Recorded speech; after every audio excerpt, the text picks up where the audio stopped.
जय हिंद प्यारे बच्चों, आप सभी का फिर से स्वागत है आपके अपने YouTube channel NOS with Raja sir पे। तो बच्चों, पिछली क्लास में मैंने आपको क्लास 12th एनओएस की हिस्ट्री का फर्स्ट चैप्टर पढ़ाया था। इस वीडियो में बच्चों हम चैप्टर नंबर 4 पढ़ेंगे जिसका नाम है वैदिक काल। तो प्यारे बच्चों, पिछली वीडियो के कमेंट बॉक्स में एक बच्चे ने कमेंट किया था, सर मैंने आपकी पिछली वीडियो से हड़प्पन सिविलाइजेशन को मैंने पढ़ लिया है और आप वैदिक एज की वीडियो इंपॉर्टेंट क्वेश्चन आंसर की बनाइए। तो प्यारे बच्चों, मैं लेकर के आ गया हूं आज वैदिक काल के इंपॉर्टेंट क्वेश्चन आंसर्स की वीडियो। तो चलो बच्चों, आज इस वीडियो के इंपॉर्टेंट क्वेश्चंस की वीडियो को शुरू करते हैं। तो बच्चों, पहला क्वेश्चन हमारा, वैदिक साहित्य किसे कहते हैं? तो बच्चों, वैदिक साहित्य क्या है? वैदिक साहित्य के अंदर प्यारे बच्चों 4 वेद आते हैं, ब्राह्मण ग्रंथ आते हैं, उपनिषद ग्रंथ आते हैं, आणक्य ग्रंथ आते हैं। ये सारे वैदिक साहित्यों के अंदर आते हैं। वैदिक साहित्य से बच्चों हमें वैदिक काल के बारे में ज्ञान मिलता है। वैदिक साहित्यों से हमें वैदिक युग के भारत के संपूर्ण ज्ञान के बारे में पता चलता है। पहला क्वेश्चन क्लियर हो गया फिर बच्चों। क्वेश्चन नंबर 2 देखिए, वैदिक ग्रंथ में कौन कौन से ग्रंथों को मंत्रों की श्रेणी में रखा गया, उनका उल्लेख कीजिए। तो देखिए, वैदिक काल के जो साहित्य थे उसमें 4 वेद थे, ब्राह्मण ग्रंथ थे, उपनिषद थे, आणक्य ग्रंथ थे। इनमें मंत्रों की श्रेणी में कौन कौन से आते हैं? तो प्यारे बच्चों, ऋग्वेद, सामवेद, यजुर्वेद, अथर्ववेद, ये मंत्रों की श्रेणी में आते हैं। तो समझ आया होगा आप लोगों को अच्छे से, ये दोनों क्वेश्चन क्लियर हो गए होंगे। चलिए क्वेश्चन नंबर 3 देखते हैं। क्वेश्चन नंबर 3, श्रुति में कहे जाने वाले साहित्यों की श्रेणी में किस प्रकार के ग्रंथ आते हैं, उनका उल्लेख कीजिए। तो देखिए बच्चों, श्रुति कहे जाने वाले साहित्य में आणक्य ग्रंथ और उपनिषदों को शामिल किया जाता है। आणक्य ग्रंथ और उपनिषदों को श्रुति कहे जाने वाले ग्रंथों में शामिल किया जाता है। क्वेश्चन नंबर 4 है बच्चों, ब्राह्मण श्रेणी के ग्रंथों की विषय वस्तु का विस्तृत विवरण दीजिए। जो ब्राह्मण श्रेणी के ग्रंथ होता है उनका विषय वस्तु क्या होता है, उसके अंदर कंटेंट क्या होता है, इसका मेन टॉपिक क्या होता है। तो मंत्रों और बलि देने संबंधित धार्मिक अनुष्ठानों की टीका परिभाषा संबंधित ग्रंथावलियों को ब्राह्मण श्रेणी के ग्रंथों में शामिल किया जाता है। उनकी विषय वस्तु यही होती है। ठीक है, नेक्स्ट क्वेश्चन है प्यारे बच्चों, क्वेश्चन नंबर 5, वेदांत का शाब्दिक अर्थ की व्याख्या कीजिए। वेदांत का अर्थ क्या होता है? वेदांत का अर्थ होता है वेदों का अंग। वेदांत बच्चों 6 होते हैं। पहला शिक्षा, दूसरा कल्प, तीसरा व्याकरण, चौथा निरुक्त, 5वां छंद और छठा ज्योतिषी। ये आपके 6 वेदांग होते हैं। वेदांग बोलो या वेदांत बोलो, बात एक ही है। ये कितने होते हैं? 6 होते हैं। शिक्षा, कल्प, व्याकरण, निरुक्त, छंद, ज्योतिषी। ठीक है, इसमें धार्मिक अवसरों के संस्कारों के रीति रिवाजों का वर्णन किया जाता है वेदांगों के अंदर। क्वेश्चन नंबर 6 से प्यारे बच्चों, बहुत इंपॉर्टेंट क्वेश्चन है। क्वेश्चन नंबर 6, आर्य कौन थे? तो प्यारे बच्चों, आर्यों का अर्थ होता है श्रेष्ठ। क्या होता है प्यारे बच्चों? श्रेष्ठ। आर्यों का अर्थ होता है श्रेष्ठ। इतिहास में आर्यों का अभिप्राय जाति के नाम से है। इन जाति के जो लोग होते थे आर्य जाति के, उन्हें श्रेष्ठ और सभ्य माना जाता था।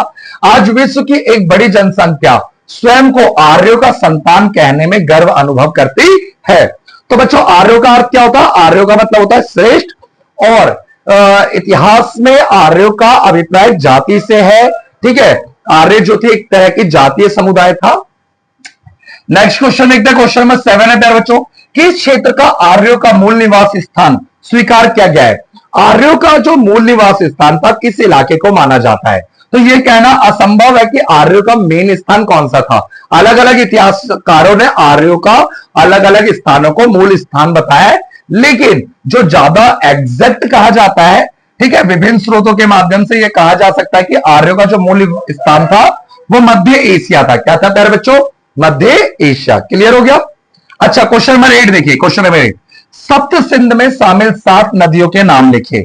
सप्त सिंध में कौन कौन सी 7 नदियां आती थी? तो इसके अंदर 7 नदियां सिंधु, चिनाब, झेलम, रावी, व्यास, सतलुज और 7वीं आपकी वेरी इंपॉर्टेंट सरस्वती नदी। ये 7 नदियां सप्त सिंध में आती थी। ठीक है, समझ आ रहा है प्यारे बच्चों? समझ आ रहा है? कमेंट बॉक्स में कमेंट कीजिए, वीडियो को लाइक कीजिए, क्योंकि ये सारी जो मेहनत होती है बच्चों आप ही के लिए की जाती है। ठीक है, क्वेश्चन नंबर 9 देखिए, आर्यों के स्थानांतरण के पुरातात्विक साक्ष्य कहां से प्राप्त हुए हैं? कहां से यह पता चला कि आर्य लोग एक जगह से दूसरे जगह स्थानांतरित जाते थे, आते थे? कैसे पता चला है? तो आर्यों के स्थानांतरण के विभिन्न पुरातात्विक, अलग अलग पुरातात्विक साक्ष्य भारत से प्राप्त हुए। मिट्टी के बर्तन मिले हैं, मिट्टी के बर्तनों के अवशेष मिले हैं, कलाकृतियां मिली है जो बताती है कि आर्य लोग एक जगह से दूसरे जगह स्थानांतरित हुए थे। ठीक है, देखिए जो बच्चे एंड तक वीडियो देखते हैं ना, उनके लिए तो बहुत फायदेमंद है। क्यों? क्योंकि प्यारे बच्चों देखो, मेन हमने एनएस में एडमिशन ले लिया, एनएस का रिजल्ट 65%, 68%, 69%, 72%, बहुत लोग खुश हो जाते हैं 75% रिजल्ट आ जाता है एनएस का। तो प्यारे बच्चों फिर भी 25% बच्चे फेल हुए। ये मत देखिए 75% बच्चे पास में, ये देखिए 25% बच्चे फेल हुए। फेल होने का सबसे बड़ा कारण क्या होता है? कारण ये होता है हमने एडमिशन लिया पर अच्छे से पढ़ नहीं रहे, और एनएस के बैचेस के नाम पे 4-4 हजार 5-5 हजार बच्चों से ले लिया जाता है। प्यारे बच्चों तैयारी करिए अच्छे से, आपको बहुत सारा कंटेंट मेरे यूट्यूब चैनल पे फ्री मिल जाता है। पेमेंट करनी, आपको पैसे देने कहीं पे, तो बच्चों 4,000 5,000 क्यों खर्च करना है? बहुत सस्ती फीस में पढ़ा देता हूं मैं ऑनलाइन क्लासेस में। जितने में आप मोमोज खाते ना उतने में तो क्लासेस मिल जाती है हमारे यहाँ पे। चलिए देखिए क्वेश्चन नंबर 10 देखिए, ऋग्वैदिक काल में आर्यों के 4 कबीलों के नाम बताइए। ऋग्वैदिक, देखिए वैदिक काल को भी प्यारे बच्चों हम 2 हिस्सों में बांटते हैं, ऋग्वैदिक काल, उत्तर वैदिक काल। ऋग्वैदिक काल में जो आर्यों के 4 मेन कबीले कौन से थे? एक भरत कबीला था, सबसे शक्तिशाली कबीला, मत्स्य, किरवी और पुरु कबीला। ये ऋग्वैदिक काल के 4 मेन कबीले हैं, भरत, मत्स्य, किरवी और पुरु। ठीक है, क्वेश्चन नंबर 11 देखिए बच्चों, ऋग्वैदिक युग में आर्यों के 2 प्रमुख व्यवसाय कौन से थे? ऋग्वैदिक काल में आर्यों के 2 प्रमुख व्यवसाय थे बच्चों, कृषि करना और पशुपालन करना। ऋग्वैदिक युग में आर्यों के जो मेन काम थे, पशुपालन करना और कृषि करना, ये 2 मेन आर्यों के काम थे। ठीक है, क्वेश्चन नंबर 12 देखिए प्यारे बच्चों, ऋग्वैदिक कालीन आर्यों में से कौन सी आर्य गतिविधि प्रचलित थी? एक सूची बनाइए। ठीक है, आर्यों की मेन प्रचलित गतिविधि, शिकार करना, बढ़ईगिरी करना, कपड़ा बुनना, जुआ, रथों का निर्माण करना, वस्तु को गला करके ढलाई करना, यह आर्यों की ऋग्वैदिक काल में मेन महत्वपूर्ण गतिविधियां थी। ठीक है, आर्य लोग क्या क्या किया करते थे, कौन कौन से काम किया करते थे, ये मेन आर्यों की गतिविधियां थी। ठीक है प्यारे बच्चों, एक सेकेंड बस, थोड़ा सा टेक्निकल हल्का सा ग्लिच हो रहा था। क्वेश्चन नंबर 13 देखिए, उत्तर वैदिक काल में आर्य किस क्षेत्र के लोगों के संपर्क में आए? उत्तर वैदिक काल में जो आर्य लोग थे, कौशल और उत्तरी बिहार, विदे बच्चों नेपाल को कहा जाता है, इस क्षेत्र के लोगों के साथ आर्य लोग संपर्क में आए। ठीक है, क्वेश्चन नंबर 14 है, प्राचीन वैदिक काल में प्राचीन वैदिक काल के दौरान परंपरा विनिमय प्रणाली का वर्णन कीजिए। विनिमय प्रणाली मतलब वस्तु के बदले जो वस्तुओं का लेन देन होता था उसके बारे में।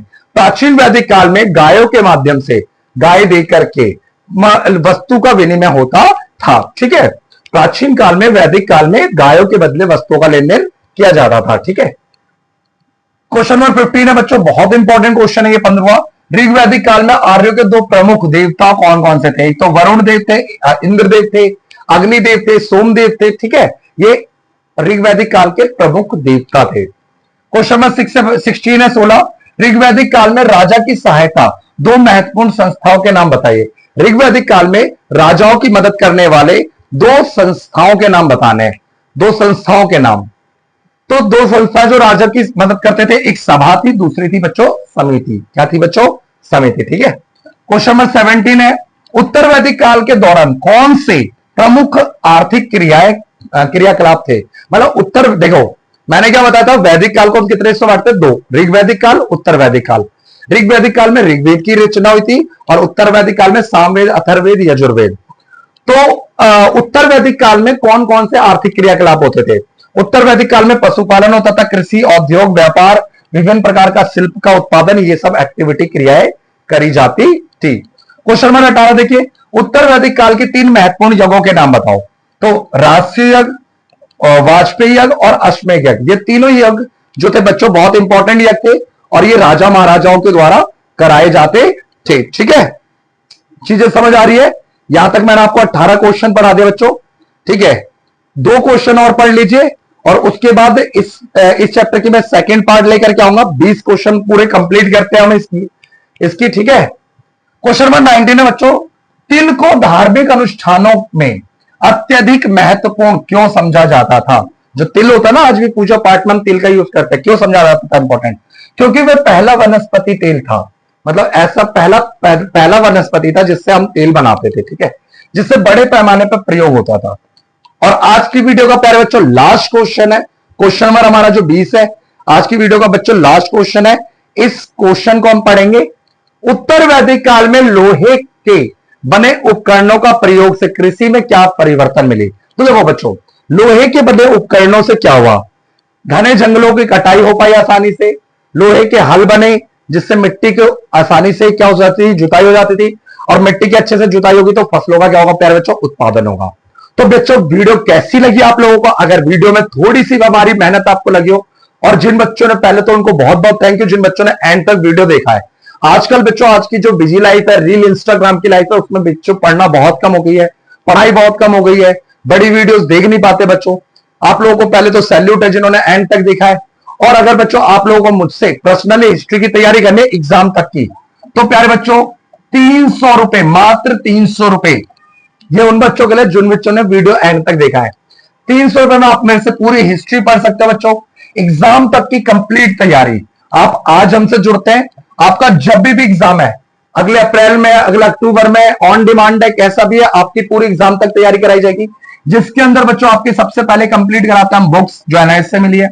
दूसरा, important question answer, short question हो आपके, चाहे लॉन्ग क्वेश्चन हो बच्चों, मैप हो चाहे, ठीक है, हिस्ट्री से जुड़े हुए आपके। अच्छा, ये हिस्ट्री की तैयारी है प्यारे बच्चों। और भी सब्जेक्ट की तैयारी होती है, अलग अलग टीचर्स पढ़ाते हैं। और पीवाई की सबसे इंपॉर्टेंट है बच्चों, प्रीवियस ईयर क्वेश्चंस और एक्स्ट्रा, ये तो तीन चीजें आपको मिलती हैं। और अगर आपको कुछ एक्स्ट्रा करना है तो आप एक्स्ट्रा जब क्लासेस लीजिएगा, आप, मैं ही हिस्ट्री पढ़ाता हूं प्रॉपर, पूरी तरीके से कोशिश करता हूं मैं खुद ही पढ़ाऊं, ठीक है। आपको कोई भी दिक्कत लगती है, आप मेरे इस व्हाट्सएप नंबर पे मेरे को मैसेज कर सकते हैं, मेरे से कुछ भी पूछ सकते हैं। तब तक के लिए बच्चों जय हिंद, जय भारत, मिलते हैं अगली वीडियो में। इसकी मैं वैदिक काल की जो वीडियो आपकी, इसका पार्ट सेकंड भी लेकर के आऊंगा। धन्यवाद।